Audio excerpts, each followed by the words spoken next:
நின்னடியே வழிபடுவான் நிமலா நினை கருத என் அடியான் உயிரை ஒவ்வேல் என்று அடல் கூற்றுதைத்த பொன்னடியே வரவி நாளும் பூவோடு நீர் சுமக்கும் நின்னடியார் இடர்களையாய் நெடுங்களமே அப்படி சொன்ன திருவாயில்ல ஞானசம்பந்தர்.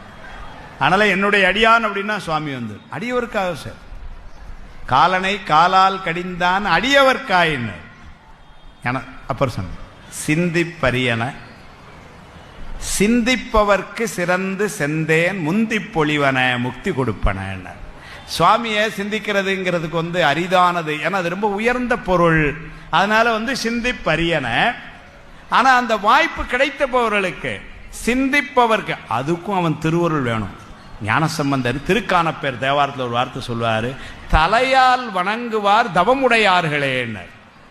தலையால வணங்குறதுக்கும் எப்படி இருந்தாரு, அது தவம் செஞ்சவங்களுக்கு தான் கிடைக்கும்னாரு. அது மாதிரி மனசுல சிந்திக்கணும்னா அதுக்கும் ஒரு தவம் செஞ்சிருக்கணுமே. அது சொல்றாரு, சிந்திப்பரியன சிந்திப்பவர்க்கு அப்படின்னா அந்த வாய்ப்பு கிடைக்க பெற்றவர்களுக்கு சிறந்து செந்தேன் முந்தி பொழிவன முக்தி கொடுப்பன. அதனால சுவாமியை மனசால வழிபாடு செய்யறவங்களுக்கு சுவாமி என்ன கொடுக்கிறார், முக்தி பரிசு கொடுக்கிறார்.